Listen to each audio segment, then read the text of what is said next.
With all I'm sure you've seen some of the Epstein stuff. Have you been following that at all? A bit from a distance, yeah. That seems like some type of satanic ritualistic type stuff that was going on there.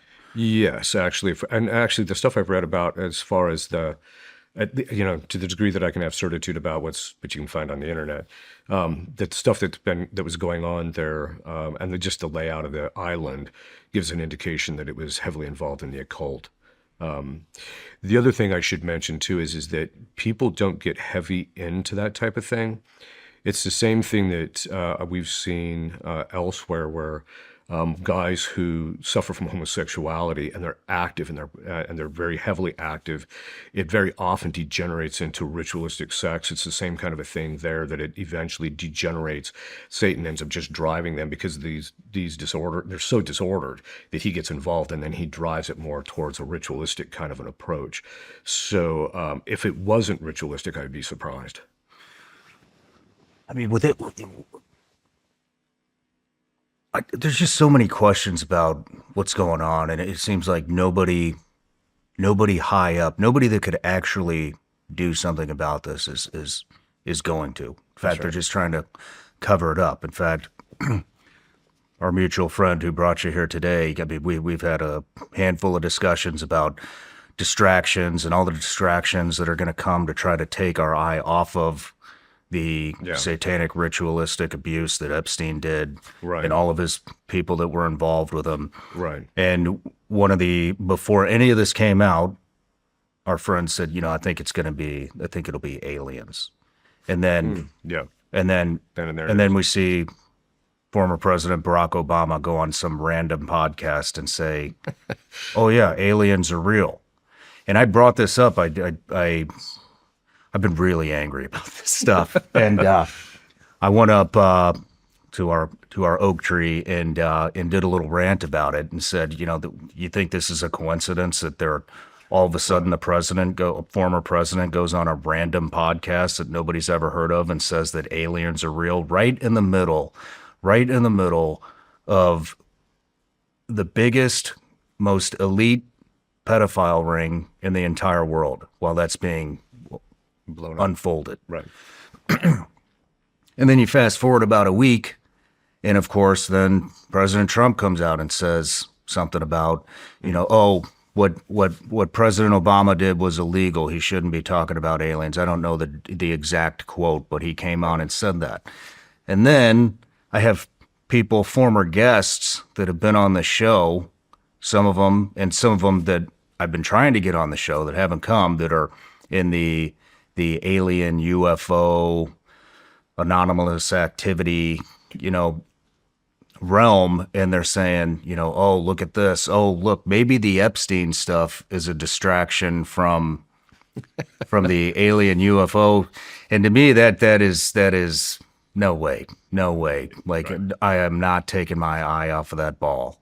Don't try to distract me with this bullshit. And what do you think about that? I totally agree with you. Actually, for this particular reason, there's kind of a bit of a backstory. So one of the tactics that the demons always use and very often use, is they rarely do a frontal assault on a particular individual. What they'll do is, and this is a diversionary tactic, which being a military man, you would be able to appreciate this. You're over here, you just lob bombs over here, so the people's focus goes over here. And what that does is that gives you the ability to maintain your activity over here and maintain your influence. So the demons will very often, so for example, one of the things that we commonly see is it's a demon of fear that actually drives things like sins against the sixth commandment, pornography, and things of that sort. So he'll drive the person to do that. But the real root problem is a demon of fear. So once you address the demon of fear, then this stuff just clears out. Well, this same type of tactic is actually going on. They want you to not pay attention to what's really going on or what's really in the background, because that's where their vulnerability is, at least in the relationship to the diabolic. So it has that same kind of a complexion. So you've got this situation where the Epstein stuff starts to kind of come to the surface, and then all of a sudden there's this diversionary tactic that's used to get everybody, because now virtually nobody's talking about Epstein. So you just get that diversionary tactic over here. And, as you know, a lot of American people have the memory of a goldfish, which is like 11 seconds. So as soon as you've got them looking at this thing, now they're paying attention to this. And of course, the whole alien things, I think, is just a ruse anyway. It's just a way for people to get focused and interested on it. On the other hand, I wouldn't be a bit surprised if the world elite didn't want to use the alien things from the point of view of, if you listen to the people who have been alienly abducted, it's always like the aliens are always telling them, oh yeah, we're here to save humanity. Well, that's Jesus Christ's role, not aliens. We're here because human beings can't save themselves, and we're here to basically usher in a new era. Yeah, that's because the elites want to get away from or at least the demons want to get away from Christianity as the ruling ethos that affects, the world cultures, etc. So the very same things that the demons actually want is the same type of stuff that you hear the aliens actually talking about and going into. So for me, it just looks like a diabolic diversionary tactic, not necessarily in the sense that the people that are doing this diversionary tactic, the human beings doing this, are thinking that, they're thinking in terms of diabolic necessarily in doing this.